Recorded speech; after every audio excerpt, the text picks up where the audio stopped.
Hello, everyone, and welcome to the second Elie Wiesel Memorial Lecture of 2020.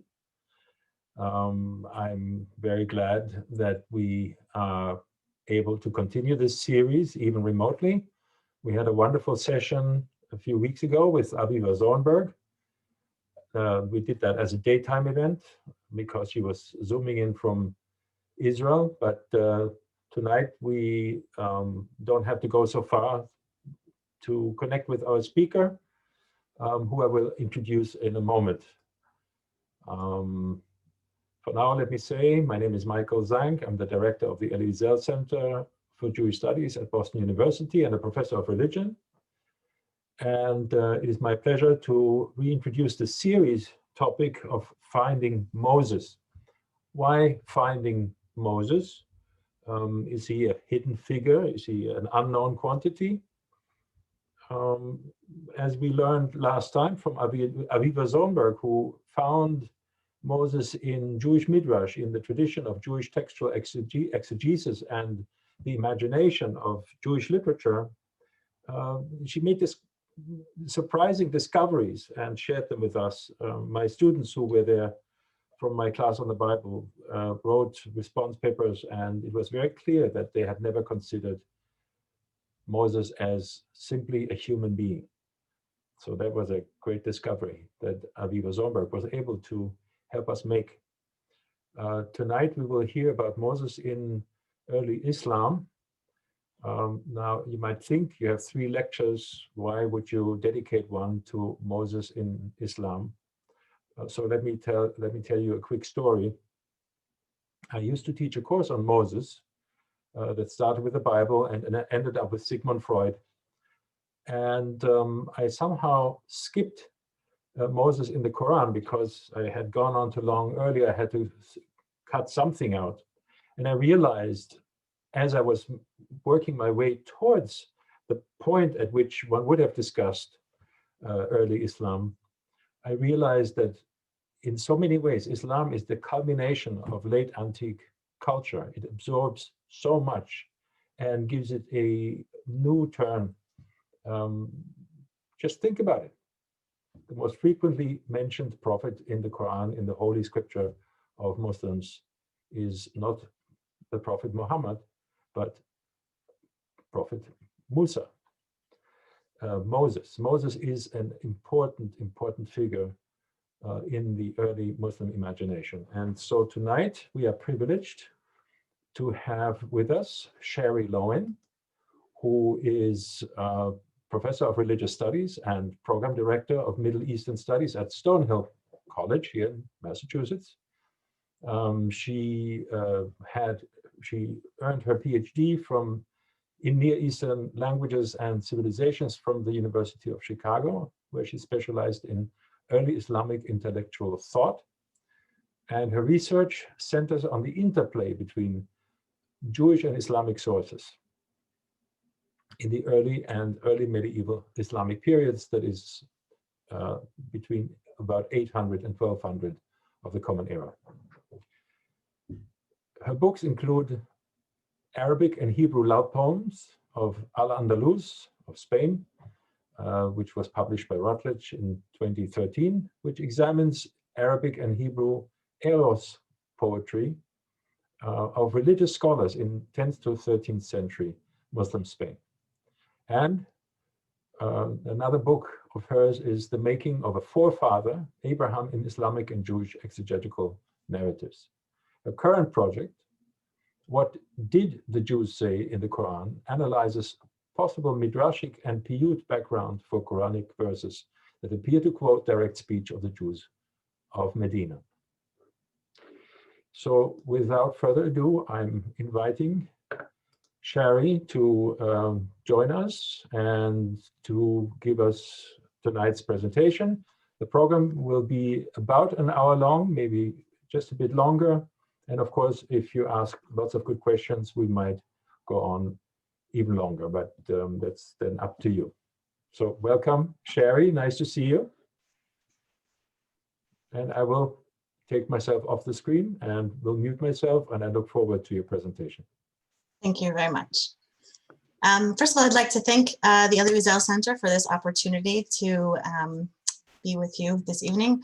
In this pandemic era, it's good that people are still getting together in whatever way that we can to discuss issues and to try to keep up our cultural activity as best we can, even from the privacy of our own homes.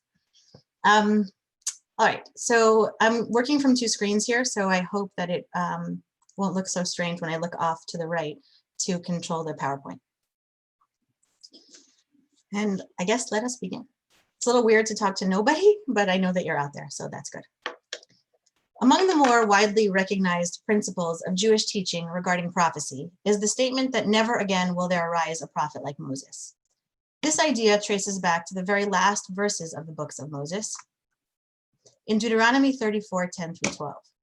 There, after Moses' death, the narrative voice steps in and states, "Never since has there risen a prophet in Israel like Moses, whom the Lord knew face to face.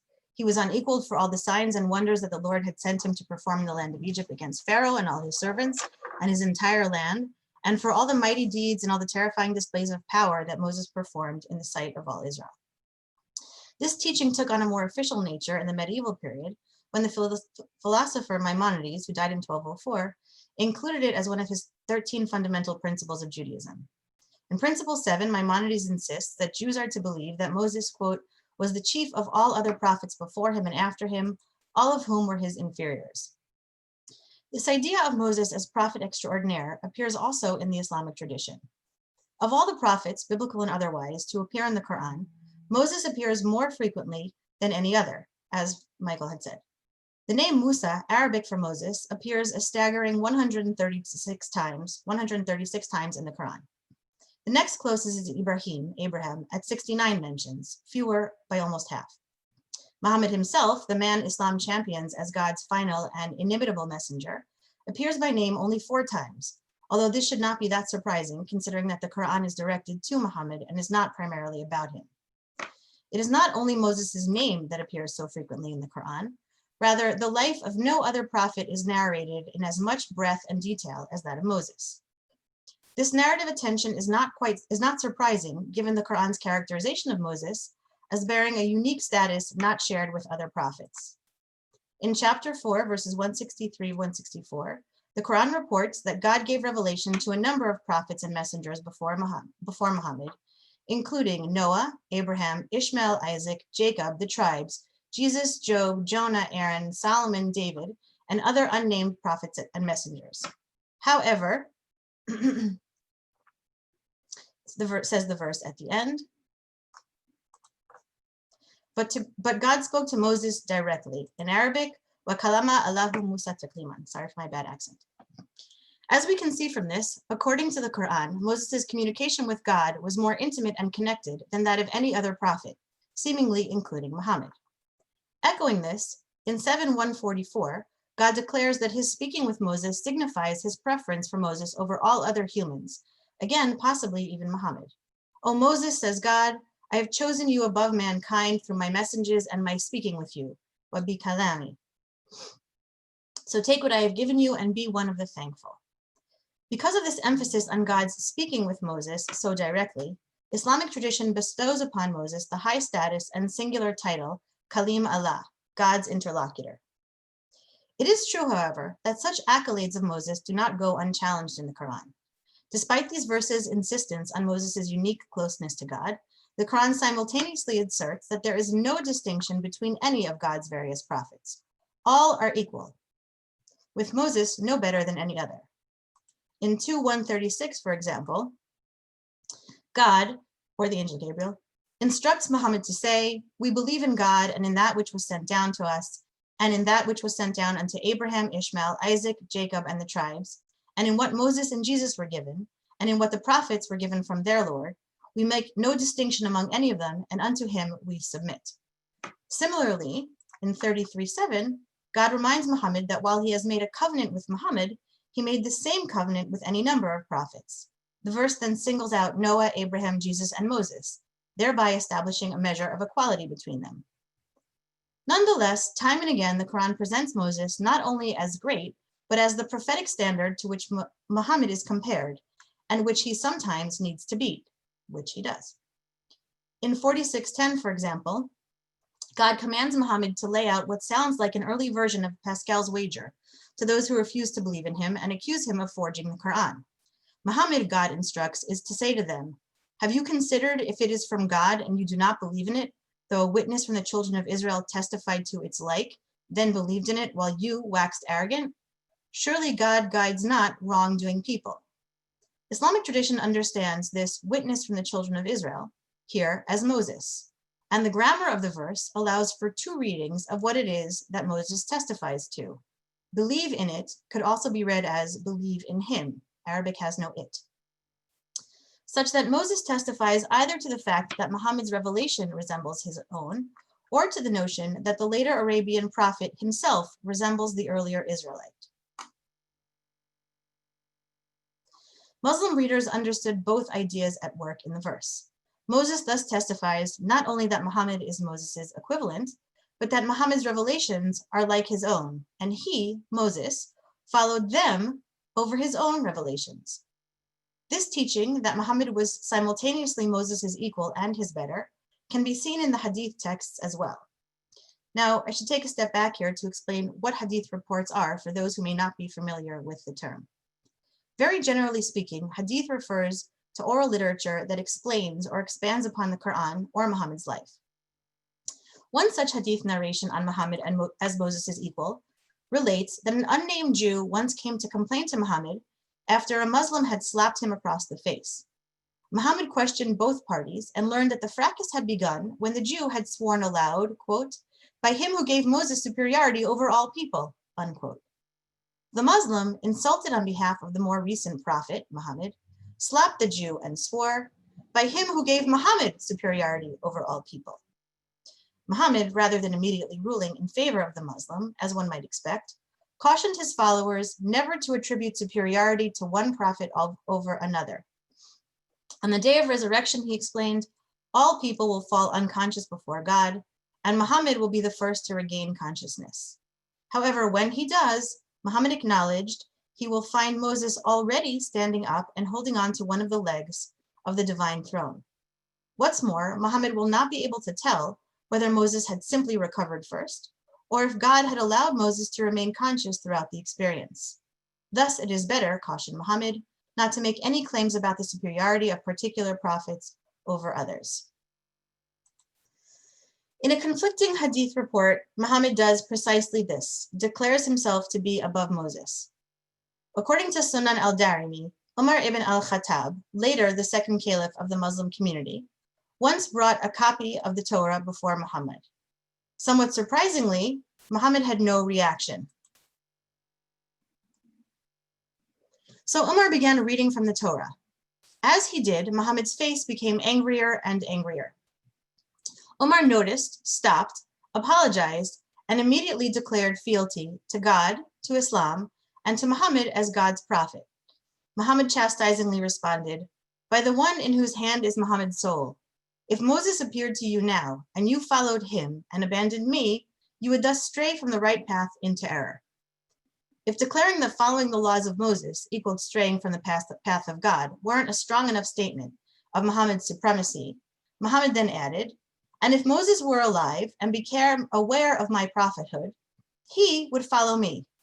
In other words, Moses himself would recognize the superiority of Muhammad's prophetic status and would abandon the dictates of his own revelations and leadership in favor of Muhammad's. According to the Islamic tradition, Jews too used Moses as the measuring stick by which they evaluated Muhammad. There are many of these reports and a number of different ways in which this happens. In some cases, the Jews are presented as claiming that in fact Muhammad does not measure up to Moses's Mosesness, and for precisely this reason, they refuse to follow Muhammad. We see examples of this in the Sirah of Ibn Hisham, an early biography of Muhammad, which collects different reports on his life, although it's not from the time of Muhammad, it was collected later. In one such account, the Sirah reports that two men, Sukain and Adi ibn Zayd of the Jewish tribe Banu Kainuka, refused to follow Muhammad's call to follow him by saying, quote, "We do not know of God's having sent down to mortals anything after Moses," unquote. Meaning, according to their understanding of the teachings of their religion, no prophet bearing a new message, and by extension a new religion, follows Moses. He is the final. In the same Sirah text, Rafi bin Huraymila of the same Jewish tribe, and Wahab ibn Yahuda of another tribe of Jews, the Banu Qurayza, state this point outright. To the best of their knowledge, they insist, not only has there been no subsequent divinely revealed book after Moses' Torah, but there has been no divinely sent herald, in Arabic Bashir, or warner, Nadir, after Moses either. In other cases, the Hadith and Sirah report that Jews come to follow and recognize Muhammad precisely because he does resemble Moses, the prophetic standard against which all are judged. So we are told in the case of the famed Abdullah ibn Salam of the Banu Qaynuqa, identified as a learned rabbi in Medina and one of the earliest Jewish converts to Islam. Explaining how it was that he came to abandon Judaism and follow the newer prophet, Abdullah stated that from the first time he had heard of Muhammad, he knew that Muhammad was the one for whom the Jews were waiting. Abdullah was then working in a palm tree. The Jews of Medina owned and farmed date palms, when he heard news that Muhammad had arrived.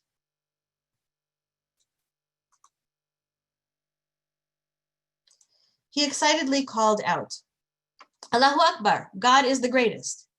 His aunt, sitting below, remarked that Abdullah could not have made more fuss if he had just heard that Moses himself had arrived.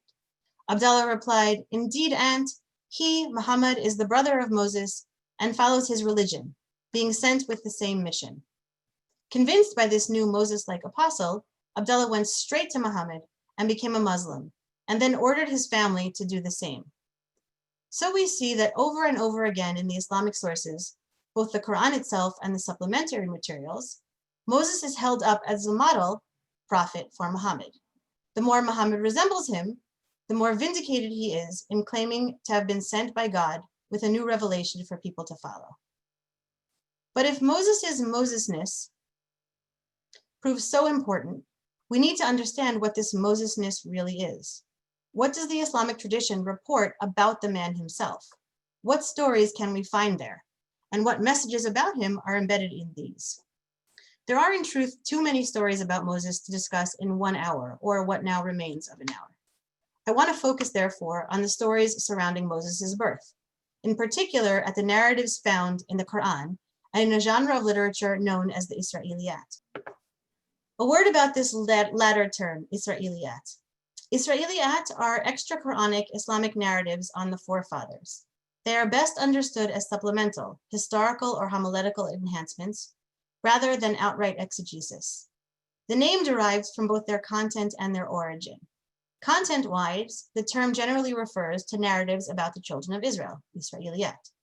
Origin-wise, such narratives are traditionally understood to have entered the Islamic corpus through Jewish and less often Christian converts to Islam. Indeed, the Isra'iliyyat materials frequently draw from the Midrashic corpus on these same characters, but importantly, refashion them to fit Islamic values. Perhaps the most accurate definition of what is really a difficult to pin down term comes from Stephen Wasserstrom, who defines these narratives as, quote, Muslim reimaginings of Jewish traditions, unquote. As mentioned earlier, not only does Moses' name appear in the Quran more frequently than any other prophets, the Quran pays more attention to the events of Moses' life than it does to the lives of any other prophets. Such attention to detail begins when Moses' life begins.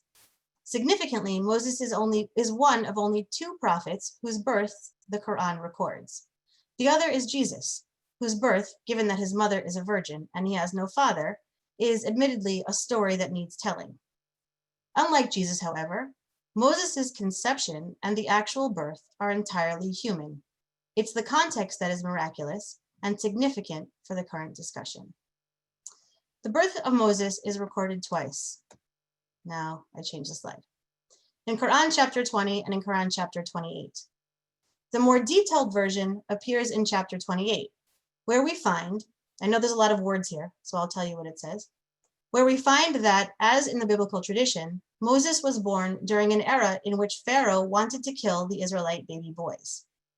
In the biblical account of Exodus 1, Pharaoh embarks upon this murderous plan out of fear that the Israelites, who are multiplying amongst the Egyptians at an alarming rate, and whom Pharaoh appears to perceive as foreigners, will overthrow Pharaoh by joining an external enemy.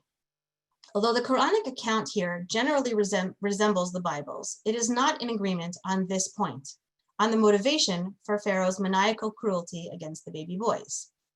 In the Quran, his behavior is not a function of his concern about maintaining his rule over Egypt in particular. Rather, we are told in verse 4, there we go, he had exalted himself in general over the earth, dividing up everyone and weakening one unidentified group by killing their sons and sparing their daughters. He is, according to the Quran, one of the fomenters of corruption. This in Arabic is min al-mufsidin. We see from elsewhere in the Quran that this term indicates Pharaoh's religious rather than political intentions. In his plotting here, Pharaoh desires to make himself greater than God, rather than trying to keep hold of political control.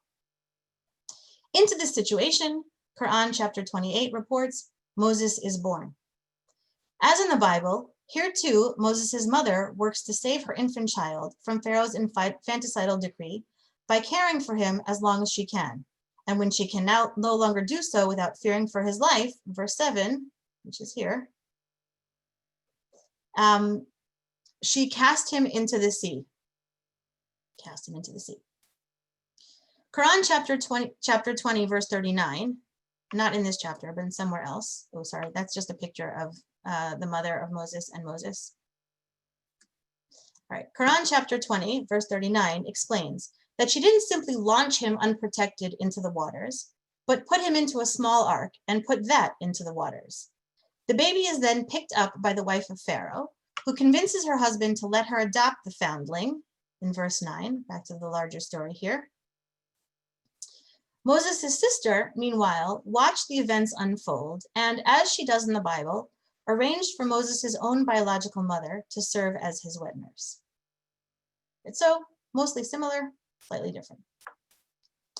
Interestingly, elsewhere in the Quran, we find a far different chronology and motivation for Pharaoh's infant murder scheme. I will tell you the story that goes with this picture. The Quran in chapter 7 relates that when Moses, an adult Moses, came before Pharaoh, identified himself as God's messenger, and demanded that Pharaoh set the children of Israel free, Pharaoh demanded a sign. This is Pharaoh over here. So Moses threw down his staff, and it became a snake. He drew forth his hand, and it became white. In response, here's Moses. In response, Pharaoh gathered all the skilled magicians of the kingdom, here they are, and they engaged Moses in a staff snake-off, meaning each threw his staff and turned it into a snake. When Moses' snake, or really serpent, and here it is, when Moses' snake swallowed the others, proving that his was not a sleight of hand trick, the magicians had a change of heart and declared belief in the God of Moses.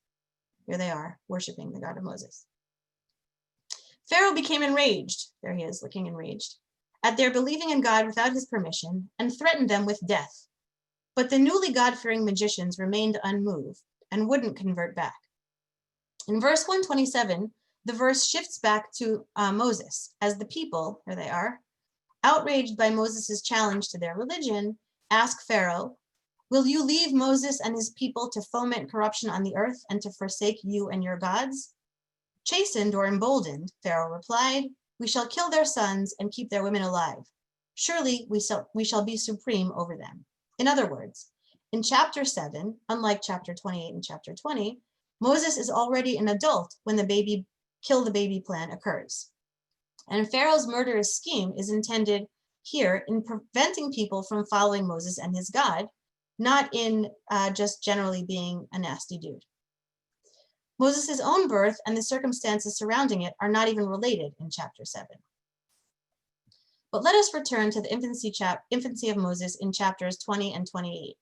In particular, to a closer look at how it is that Moses' mother comes to decide to float him in the river to avoid the infanticidal decree that reigned while he was a baby. All right. Sorry. In the Bible, Pharaoh commands the people to throw the boys in the Nile. Although we tend to think of Moses' mother as violating the king's command in order to save his life, in fact, she follows the command. She places her son into the Nile. Of course, she does so in a way that saves him rather than kills him, but still, she's done what Pharaoh ordered. The Quranic Pharaoh, by contrast, never mentions putting the boys to death via water, neither in chapter 7 or in chapter 28 or in chapter 20. All he says is kill the boys.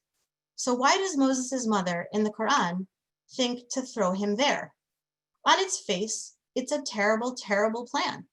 The water, in fact, the Quran says it's the sea, is no place for a newborn baby, especially not one who is thrown in, even in an ark, as the Quran relates. Chapter 28 and chapter 20 provide the same answer. Moses' mother throws her son into the water because God instructs her to. As we see in chapter 28, we inspired Moses' mother, nurse him, and when you fear for him, cast him into the sea. But do not fear and do not sorrow. And then in chapter 20, certainly we bestowed favor on you, that's Moses, another time, when we inspired your mother with what was inspired, cast him into the ark and cast it into the sea, and let the sea throw it up on shore, and an enemy to me and an enemy to him will take him. Moses' mother throws her son into the water because God tells her to. In other words, she does not come up with this idea on her own. Rather, God steps in to save Moses. Indeed, God tells Moses' mother to do much more than that. When you read chapters 20 and 28 together, as you need to, they report that God first tells her to nurse her son. We inspired his mother, nurse him. So first he tells her to nurse her son. When she grows too fearful for his life, she is to put him in an ark and float it in the water. And then God adds, not to worry, an enemy of God's and of the baby's will pick him up and will love him. This too is ordained by God. God also tells Moses that he will return the baby to her. And more significantly, for Moses' future, God will make him one of his messengers. That is a lot of manipulating or directing events in Moses' early life. In fact, the level of God's involvement here, of his orchestrating the events, becomes even more apparent when we take note of the verb that is used here. Actually, I'll go back one. Both 20 and 28 employ a very specific word to explain how God caused Moses' mother to do what she did. The verb here is a haina. Translators often translate this phrase as we guided or we inspired, we in the Quran being the royal we, meaning God. But it is important to note that what the Quran actually uses the term for is to indicate divine communication similar to revelation. It is for when God comes into your heart and tells you what to do, almost as a command. In other words, Moses' mother, like her divinely appointed messenger son, is an instrument of God's will and the recipient of God's revealed instructions. Indeed, this language of wahi, W-H with the dot under it, Y, appears a number of times in connection with God's instructions to Moses himself. In God's very first revelation to Moses, recorded in 29 through 18, God speaks to him at the fire. It's not a burning bush in the Quran, it's just a fire. And God tells him that he has chosen him. So Moses is to listen, the Arabic is lima yuha, to what is revealed. Has the story of Moses come to you? That's God talking to Muhammad. When he saw a fire, he said to his family, stay here, surely I perceive a fire. Perhaps I shall bring you a flaming torch from it, or I shall find at the fire guidance. But when he came to it, he was called, Moses, surely I am your Lord, so take off your shoes. Surely you are in the holy wadi of Tua. I have chosen you, so listen to what is inspired. There's that verb, yuha. Surely I am God, there is no God but me, so serve me and observe the prayer for my remembrance. This is the very same phrase used when God inspires Moses' mother in chapter 20, verse 37.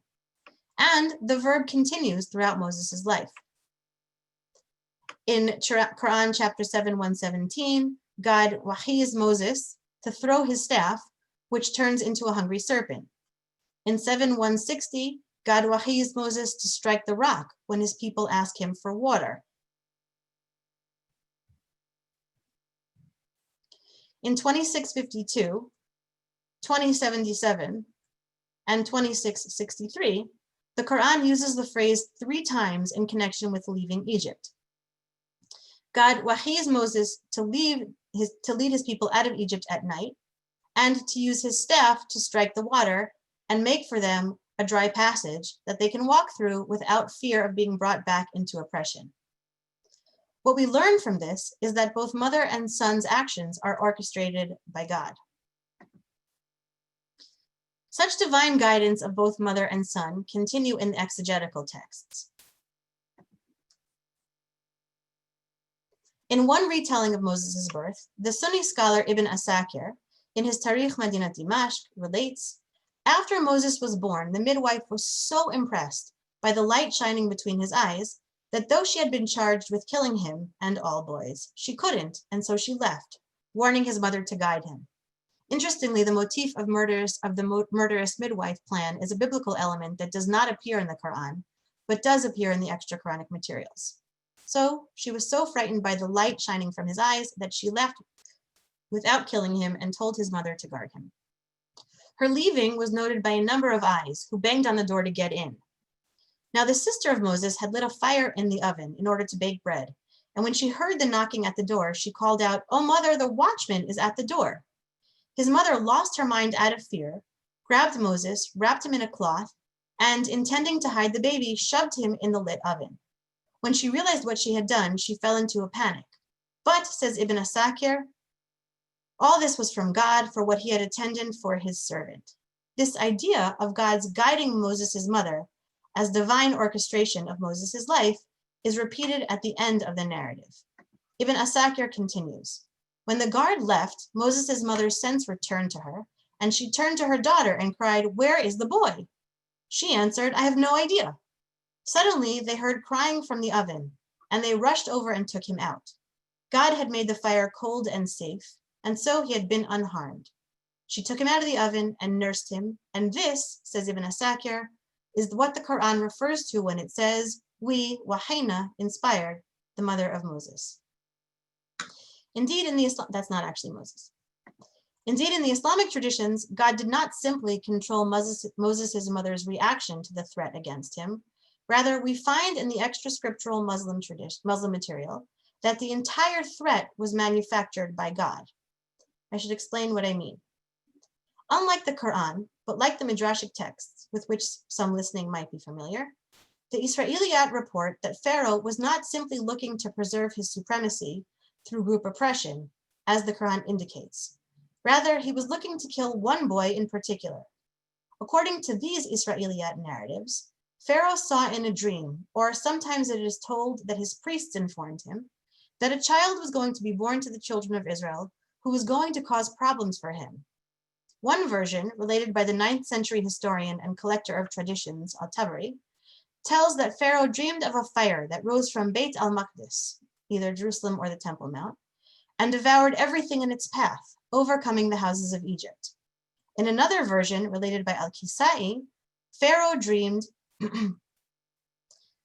that he saw a man repeatedly hitting him over the head, while he, Pharaoh, was sitting on the throne. Either way, whether via prophecy or dream, the message was understood as the same. A child was going to be born who would cause Pharaoh's destruction. And so Pharaoh embarked upon a plan to hunt him down and kill him by calling for the death of all baby boys, as chapter 28 relates. Once again, we see that even before he was born, God predestined Moses for his role as God's messenger. It was in the stars and in Pharaoh's dreams. The Isra'iliyyat report yet other miracles that signified God's predestined favoring of Moses. We saw that the Quran relates that God had arranged for the wife of Pharaoh, here she is, over here, I think this one is her, his and Moses' enemy to adopt Moses. There's the ark.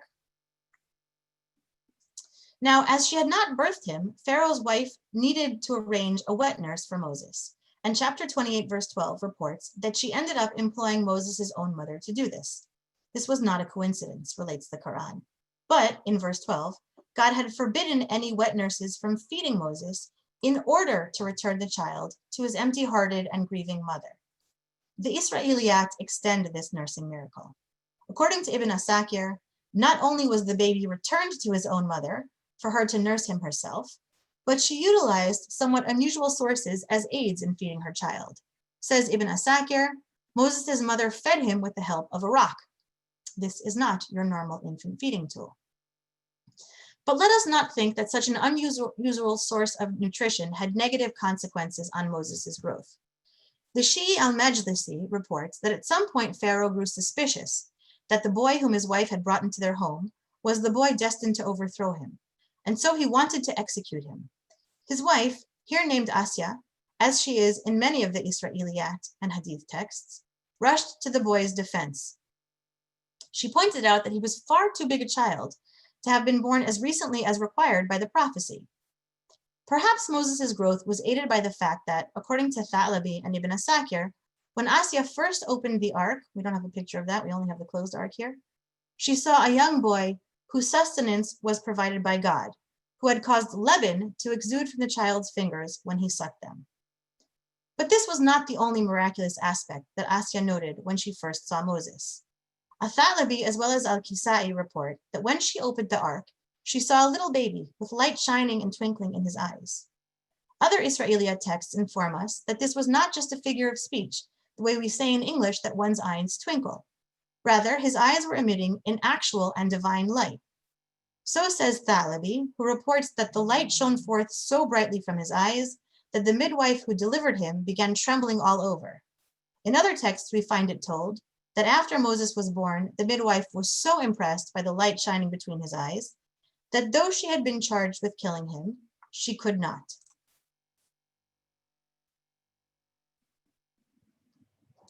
So what can we learn from these various reports about Muhammad? Well, many things. One of which is that in the Islamic tradition, Moses' greatness derives from an intense connection with God that predates Moses' actual life. By this I mean that in the Islamic tradition, Moses does not earn God's favor.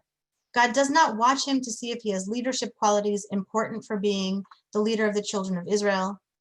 God does not investigate Moses' stances on justice or on mercy, on power and the abuse of power, and he does not test Moses' religious convictions.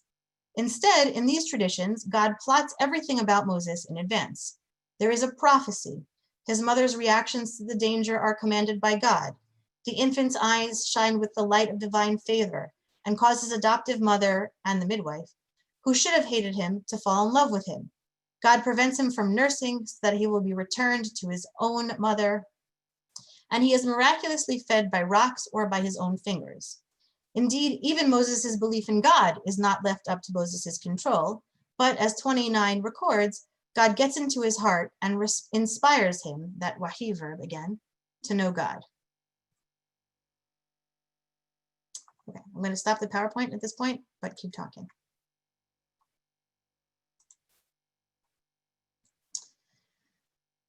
It is this predestined chosenness and the narrative details through which the chosenness is transmitted that the Islamic tradition appears to refer to when it claims that Muhammad both resembles and surpasses Moses. All of these motifs are told in the Hadith about Muhammad as well. None are in the Quran, the text closest to Muhammad's lifetime, because, as mentioned earlier, the Quran is a revelation directed to and not about Muhammad. As with Moses, Islamic tradition tells us that prophecies about Muhammad's birth circulated before the event itself, and they circulated among the people whom, similar to the Pharaoh of Egypt, the new prophet ultimately was going to overthrow. In the case of Muhammad, such prophecies circulated largely among the Jews of Medina, one of the wealthy cities in Arabia at the time. Ibn Kathir tells that on the night of Muhammad's birth, a Jew, presumably Medinian, but one who actually lived and worked in Mecca, addressed the gathering of the Quraysh, Muhammad's tribe, and asked them if there had been a birth among them that night. When they admitted that they did not know, the Jew replied that they should check, because a prophet had been born to them that night, one who bore the sign of prophecy between his shoulders. So they checked and found that Amina, Muhammad's mother, had in fact given birth. They brought the Jew to her home to assess the infant. When Amina revealed the child's shoulder, the Jew fainted dead away. Upon reviving, he declared, "By God, prophecy has left Israel's tribe." There are many of this type of report, but we have not that much time left. Other versions of this prophecy take a form even more similar to those we saw that predicted the birth of Moses. Namely, in Muhammad's case, too, a king dreams of his arrival.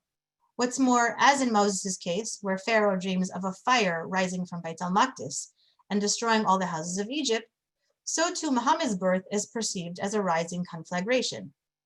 Ibn Hisham reports that in the 70 or so years preceding Muhammad's birth, the Yemenite king Rabia an-Nasr dreamed that a fire would come forth from the sea and devour everything it came near. Advisors interpreted this dream as Pharaoh's soothsayers had. A child would be born who would overthrow the government and institute a new religion. An important divergence from Pharaoh's situation is that Rabia's advisors assured Rabia that this would not happen to him. Rather, it would take place about 70 years in the future. Seemingly not coincidentally, in the years preceding Muhammad's birth, a king by the name of Dhu Nuwas ruled over Yemen. He famously converted both himself and his people to Judaism. Accounts of Muhammad's birth relate that the Jews were as threatened by these Sibyllic prophecies of Muhammad as Pharaoh was regarding Moses. And like Pharaoh, they embarked upon a murderous plan. According to Mas'udi, Majlisi, Khargushi, and Ibn Sharashub, shortly before Amina and Abdullah, Muhammad's parents, conceived him, 70 Jewish scholars arrived in Mecca in order to kill the father of what they had foreseen would be the future prophet, and thereby prevent his emergence. They managed to attack Abdullah, who was then still single, and beat him, though they did not manage to kill him. So too, like Moses after his birth, Muhammad is transferred from the custody of his biological mother to that of a foster mother, though in Muhammad's case, this is not done in order to save him from an evil royal decree. Instead, Ibn Ishaq reports that when Muhammad was an infant, a very severe drought plagued the land in which a tribe named the Banu Sa'd dwelled, and so the family set out for Mecca to find foster sons to take in, and thus earn money with which to buy food. Because Muhammad's father had died before he was born, while Amina was pregnant, Muhammad was considered an orphan. Fearing they would not be paid, none of the Banu Sa'd initially wanted to take Muhammad on. In the end, the only nursing mother willing to take in the orphaned boy was a woman named Halima, who was herself not a first-choice foster mother, for though she was still nursing her own son, she barely produced milk. To add to her problems, her she-camel was also dry, and her donkey was so weak it lagged behind the rest of the tribe's donkeys. Unable to find any other foster son, and trying to avoid the humiliation of going home open-handed, Halima found her match in the orphan Muhammad. Muhammad then transferred from Amina's custody to Halima's, recalling Moses' move from his mother's custody to Pharaoh's wife. And as with Moses, miraculous nursing accompanied this move from biological to adoptive family. In Muhammad's case, Ibn Ishaq relates that as soon as Muhammad was placed in Halima's bosom, she, who had been completely dry before, began to overflow with milk. The miracle extended to the she-camel, who suddenly had enough milk to satiate the entire family, and to the donkey, as well as to the family's sheep. Not only this, but Muhammad, like Moses, experienced miraculous nursing fingers. Ibn Kathir reports that according to Aisha, Muhammad's favorite wife, a Meccan Jew informed the Quraysh, Muhammad's tribe, that a child had just been born who would bear the mark of prophecy between his shoulders. That baby, he reported, would not suckle for 2 whole nights in a row because, quote, a spirit will have put his finger in his mouth, unquote, and from this he will derive sustenance. And so it was, Aisha reports. Not only did this unusual nursing have no deleterious effect on the child's development, but as with the earlier Moses, Muhammad grows at a miraculous rate. According to Muhammad's foster mother, Halima, her adopted child, quote, grew as none of the other children grew, unquote. By the time Muhammad was only 2 years old, she reported, he was already a well-made child. Tabari expands on this and says he was a well-made child beyond the age of suckling, meaning he was big and advanced for his age. Other miraculous elements of Muhammad's body similarly recall Moses. According to Ibn Sharashub, when Halima first took Muhammad into her arms, he opened his eyes and they beamed, filled with a divine light. This is very reminiscent of what happened with Moses' foster mother, Asya, who saw light beaming from Moses' eyes when she opened the ark. In Muhammad's case, this divinely endowed light appears to have been encoded in his DNA. Ibn Hisham relates that Abdullah, Muhammad's father, once passed by a certain woman as she was standing near the Kaaba. Noticing a divine light shining in his face, she immediately offered herself to him. She had heard from her Christian brother that a prophet would arise from the Arabs, and light would signify his arrival, and she wanted to be the mother of such a person. Abdullah, however, could not stop for a tryst because he was rushing through town to go marry Amina. Once married, the young couple immediately consummated their union, and Amina became pregnant that day. As soon as she conceived, the light passed from Abdullah's face to Amina's womb. And when Abdullah passed by that woman again, now with more time to spare, she was no longer interested in his de-illuminated self. Amina herself later validated this mystical moving light when she reported that when she became pregnant with Muhammad, she saw a divine light come forth from her, by which she could see the castles of Busra in Syria. The resemblance between Moses and Muhammad's sometimes one-upping of Moses, can be seen in descriptions of their scriptural development. As mentioned, the Quran gives little indication that Moses had any knowledge or discovery of God before God suddenly revealed himself at the fire. The Isra'iliyyat do not deviate from that portrayal. Muhammad similarly arrives at an awareness of God through God's intentional guidance of him. According to Ibn Ishaq, quote, the apostle of God grew up, God protecting him and keeping him from the vileness of heathenism, because he wished to honor him with messengership, unquote. Ibn Sa'd similarly relates that Muhammad told his family that every time he approached an idol, a tall person in white would appear and call out to him, "Hold back, Muhammad, do not touch it." But a more famous account of Muhammad's divinely predestined spiritual status has Muhammad surpassing Moses. Muhammad is said to have reported that when he was living with his foster family, he was once approached by two mysterious men in white. They threw him to the floor, slit open his belly, extracted his heart, split it open, took out a black spot, and then washed his heart and his belly with snow till they were clean. This operation is said to have cleansed Muhammad's heart of sin, and installed in him what is known as isma in Arabic, an inability to commit any wrongdoing, including and especially pagan worship. Moses, who the Quran and the Bible, but importantly here the Quran, who in the Quran kills a man and seeks God's forgiveness, can boast no such immunity, or at least not one that is comparable. So to sum up, how can we sum up all the various verses and the various narratives that have just been related? What can we learn from the Quran and the early Muslim Isra'iliyyat about Moses? As the evidence has shown, two interlinked teachings can be detected in these corpora. Number one, as one of God's greatest messengers, Moses' greatness derives from the miracles bestowed on him by God. He does not earn his position, but is chosen by God in advance to be his interlocutor, his right-hand man, so to speak. Number two, in this greatness, Moses as prophet thus foreshadows Muhammad. Faced with an audience who didn't automatically accept his claims to prophecy, but expressed skepticism that he was making it up, Muhammad's claims to be just like Moses, the same thing that happened to one happened to the other, brought him a measure of acceptance. Perhaps more importantly, just as the earlier messenger was predestined, was recognized as chosen by God, so too the latter. And if the later prophet could from time to time best Moses, all the better. In one final hadith I'd like to share, we see Muhammad intentionally reminding himself to be Moses-like.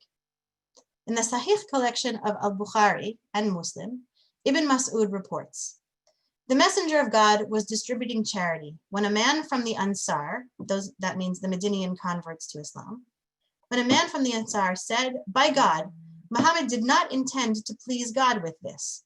Ibn Mas'ud reports that he came to the Prophet and told him about it, and anger could be seen on Muhammad's face in reaction.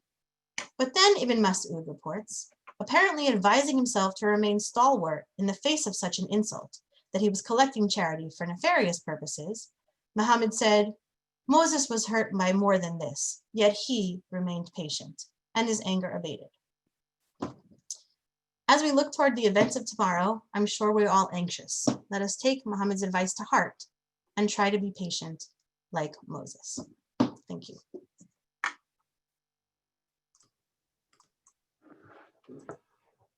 Wonderful. Some of our participants are raising hands. You're also welcome to put your questions in the chat, and we will recognize them as they come in. We have a question from Kenneth Garden, who asks in Quran, Surah 28, verse 8, it says, surely Pharaoh and Haman and their forces were sinner. Is this the Haman of the book of Esther? So I think that Kenneth Garden might have been my old classmate from the University of Chicago. Ken Garden is possible. Either way. So in the Islamic tradition, the Haman of the book of Esther and Pharaoh are, Haman is sort of his vice regent. We have Pharaoh as the top evil guy, and then Haman is the vice. But the story that the Islamic tradition tells about Haman is not largely the story of the book of Esther. He sort of gets adopted into the Egyptian story, but it does seem to be that it's probably the same guy. Although Islamic tradition sometimes tries to define who he is and to define his name differently. But it does seem likely that we have here two stories, two evil guys that get connected by their evilness. Is there an antecedent to this kind of somewhat chronologically fantastical constellation in Midrash, in Jewish Midrash? Sometimes something like that also happens, no? The people coming together? Yeah. Yeah, certainly. In Midrash, you find this all the time. You find that there's what in Midrashic studies is called a conservation of characters. And sometimes you get all of the evil or all of the righteous people sort of telescope down into one person, in fact. For instance, the Midrashic material on Moses's mother, on Moses's birth, tells us that the midwives that refused to kill the babies were actually Moses's mother and sister, even though there's actually 4 names in the Bible and they're not the same, but they get telescoped down, so they get sort of joined together. And you also frequently, the rabbis have characters who couldn't be talking to each other, having conversations with one another. So I have another participant, Murad, who had his hand up, so I'm allowing you to talk.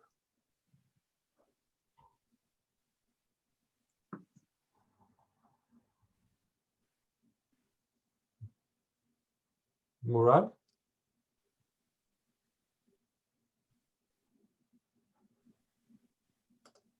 Yes, you mentioned at some point snow. And I wonder where they would have found snow and whether it's a very natural type of thing. It's a good question. One doesn't think of snow in Mecca. And I remember when I was first studying Arabic, I was surprised that there was in fact a word for snow because it seemed so out of character. But it is an interesting thought to say that not only was the washing of the heart, because the story is not told that it's in the winter. There's no evidence that even the story of the slitting of the chest, of the opening of the chest, is in the winter.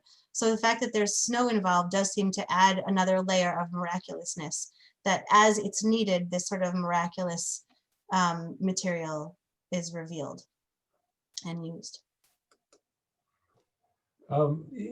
There is a question here from Annie Brody. What are the most important lessons of Moses in the Quran for Muslims?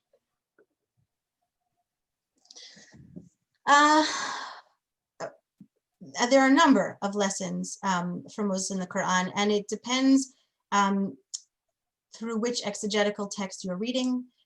There are as many lessons there as you could imagine, but some of the most important are this idea about Moses as a predestined prophet. That is true of most of the prophets, or all of the prophets in the Quranic understanding, that there is some measure of being chosen, that the prophets are chosen, and Moses as prophet extraordinaire is also chosen. But people used Moses Hadith use Moses, and Islamic exegetical texts use Moses for all sorts of things. He's said to be patient. He's said to have a lot of mercy. It's said to be the paragon of mercy.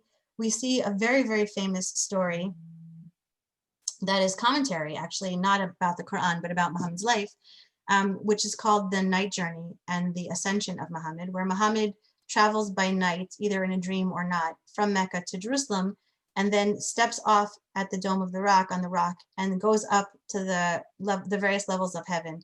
And at each level, he meets a prophet and prays with him.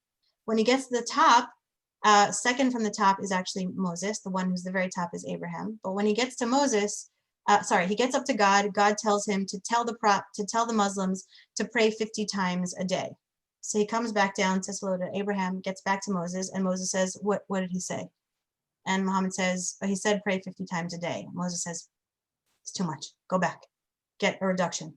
So he sends him back. And Moses comes back again. Moses says, what did he say? And Moses says, Muhammad says, 45. Moses says, no, it's too much. They won't be able to do it. Go back.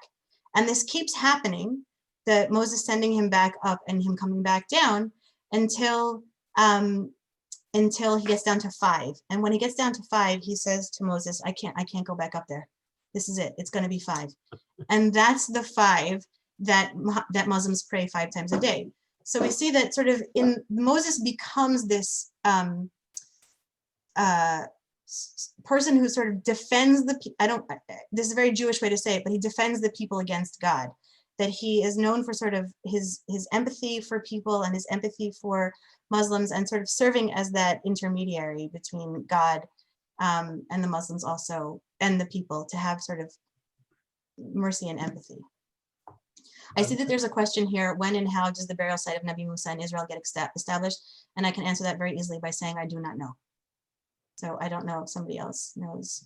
I can only say that the Nabi Musa festival, which is an annual pilgrimage festival in Syria and Palestine since at least the 19th century, is the only festival of the Muslim calendar anywhere that is timed to coincide with the Orthodox Easter. So it's not on the lunar calendar, it's on the solar calendar, and it's kind of a way of getting people out of one another's space, because Nabi Musa is outside of Jerusalem. So as the Orthodox Greeks and others come to Jerusalem to celebrate Easter, Muslims in a wonderful celebratory procession leave the city and go to celebrate the burial place of Nabi Musa. Very clever. There are a couple of hands up here. One is our friend Ken Garden. The other one is Naomi Mir Wagner, and she was very patient. So I'm going to call on Naomi first. And I'm also mindful, of course, of the time. We don't want to go over time too much. So Naomi, you're next.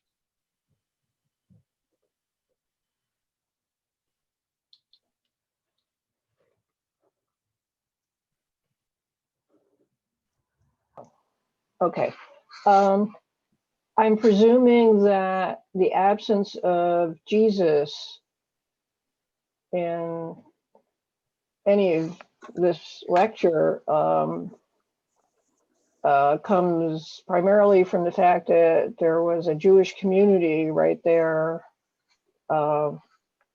in Medina, and no Christian community around that gave its literature and its religious teachings to the local people to feed into the beginnings of Islam. Is that? No, there seem to have been Christians in Mecca. The Jews seem to have been largely in Medina. Scholars used to think that there were no Jews in Mecca at the time, and there were only Jews in Medina, but there does seem to be evidence of some Jews in Mecca, maybe traders.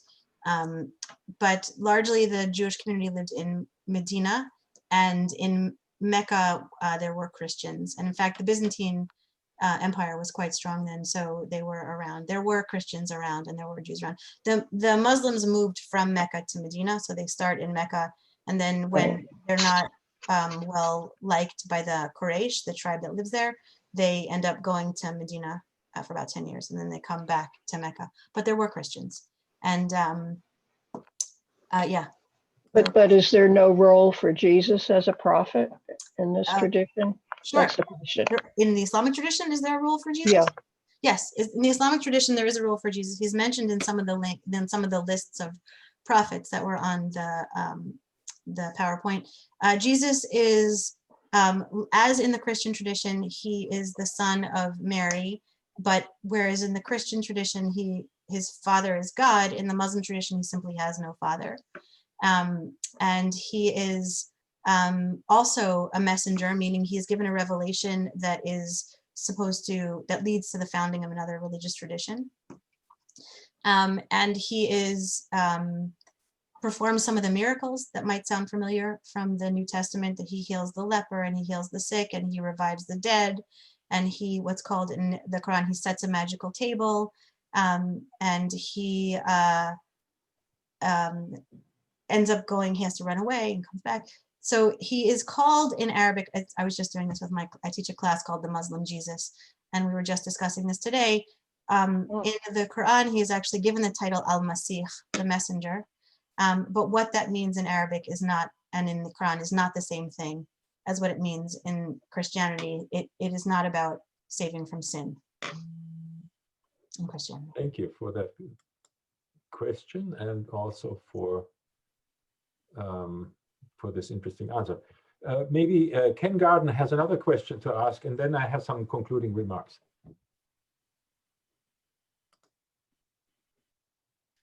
Yes. Thanks for the talk, Shari. Yeah, hi.